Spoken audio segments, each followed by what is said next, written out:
नमस्कार, आप देख रहे हैं वॉइस ऑफ एमपी और मैं हूं अब्दुल अली ईरानी। जावद में कांग्रेस कार्यकर्ता का सम्मेलन हो रहा है। यहां पर मेरे साथ मौजूद है सत्यनारायण पाटीदार, जिन्होंने कांग्रेस के लिए जावद विधानसभा से उम्मीदवारी के लिए ताल ठोकी थी। आइए कांग्रेस के सत्यनारायण जी पाटीदार से बात करते हैं।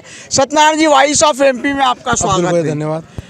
सत्यनारायण जी, आज कांग्रेस कार्यकर्ता सम्मेलन का आयोजन जावद में किया गया है। क्या उद्देश्य है, किस सोच के साथ आयोजन किया गया है? ये केवल एक मात्र सोच उद्देश्य है कि हमारी बात उचित फोरम तक राष्ट्रीय नेतृत्व खड़गे जी के पास, राहुल जी, सोनिया जी और आदरणीय प्रदेश नेतृत्व कमलनाथ जी, दिग्विजय सिंह जी, जो हमारे प्रभारी सुरजेवाला जी तक अपनी हमारी कार्यकर्ताओं की जो भावना है वो वहाँ तक पहुँचे, इस बात के उद्देश्य से। इसके अलावा कोई उद्देश्य नहीं है। हमारा ये निर्णय के खिलाफ है कि जो निर्णय कहीं के निर्णय लेने में या करने में चूक हुई है तो उस पर पुनर्विचार हो।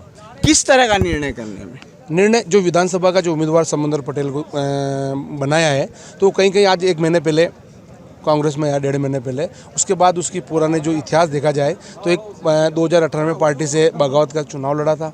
चुनाव लड़ने के पश्चात चुनाव तो बहुत सारे लड़े, ऐसी कोई बात नहीं है, पर चुनाव सबसे बढ़िया जो काम किया उनने, जो कांग्रेस के पूरे मध्य प्रदेश में जो गरीबों की, किसानों की और मजदूरों की एक सरकार बनी थी, उसमें ऐतिहासिक निर्णय हुए थे, चाहे किसानों के मामले में हो, चाहे मजदूरों के मामले में हो, चाहे व्यापारियों के मामले में हो। ऐसे कई निर्णय 15 महीनों में आदरणीय कमलनाथ जी ने किए थे। पर उस चलती हुई सरकार को, अपने आप को गवर्नर के महाराजा कहलाते हैं, वो महाराजा कहने का हक नहीं है, हम तो उसको गद्दारी बोलेंगे कि उसने एक चलती हुई सरकार, गरीबों की एक महत्वाकांक्षी जो विश्वास पे सरकार बनी थी उसको गिराकर उसके बीच वो सरकार गिर गई। गिरने के पश्चात जो आज जो कार्यकर्ता हैं, बड़ी मेहनत से 18 साल के बाद सरकार हमारी बनी थी, पर उसके बाद उसमें धोखा किया। और धोखा करने के बाद हमारे जो माशाह जी हैं इंदौर के समुद्र जी पटेल, उनकी निष्ठा कांग्रेस पार्टी के साथ नहीं रही, उनकी निष्ठा उस गद्दार के साथ, सिंधिया के साथ रही और उसके साथ भाजपा उनने ज्वाइन कर ली। जावद की विधानसभा के जो कार्यकर्ता हैं, जो 20 साल से मेहनत कर रहा है, इस बात के लिए मेहनत कर रहा है, इसलिए इस बात के लिए संघर्ष कर रहा है कि ओम प्रकाश सकले ने 15 साल हो गए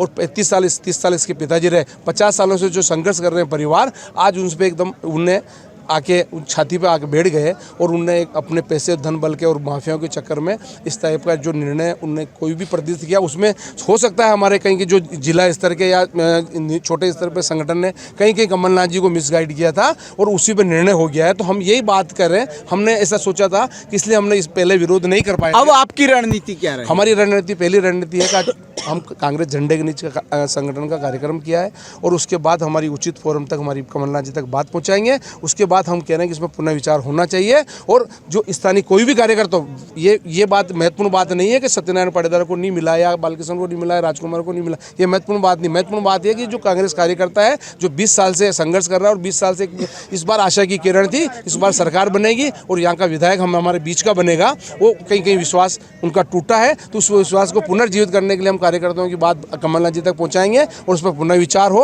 और पुनर्विचार में आपने देखा होगा, एक लोकसभा पहले बाल कवि बैरागी और महेंद्र सिंह जी का इतिहास रहा है कि टिकट बाल कवि बैरागी जी को मिला था, चुनाव महेंद्र सिंह जी लड़ लिया था। तो ये निर्णय अंतिम स्तर पर हो सकता है, तो ये हमारी कार्यकर्ताओं की बात है, वहाँ पहुँचाएंगे और उस पर हम अन्य निर्णय यही करेंगे कि हमारी बात पर विचार करें और इन कार्यकर्ताओं की भावनाओं के साथ न्याय हो।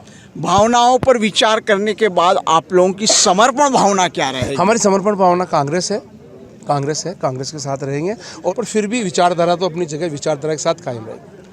सत्यनारायण जी पाटीदार ने कहा कि विचारधारा अपनी जगह है, हम अपनी बात को ऊपर तक पहुंचाएंगे विचार के लिए, आगामी रणनीति के लिए, लेकिन उसके बावजूद भी हमारी जो निष्ठा और भावना है वो कांग्रेस के लिए है और कांग्रेस के झंडे के साथ रहेगी। वॉइस ऑफ एमपी के लिए मेरे सहयोगी पवन राव शिंदे के साथ अब्दुल अली ईरानी। यहाँ पर ये कांग्रेस का कार्यकर्ता सम्मेलन आयोजित किया गया है और इन्होंने अपनी बात मुझे हाईकमान तक पहुँचाने के लिए सारी बातें मेरे सामने रखी है और मैं इनकी भावनाओं का सम्मान करते हुए अक्षरशः इनकी बात को पार्टी के वरिष्ठ नेताओं तक पहुंचाने का काम करूंगी। मैडम, लोगों ने सामूहिक इस्तीफा भी दिया है। देखिए, इन लोगों ने पेशकश की है, अभी दिया नहीं है और इसके बारे में पार्टी विचार करे।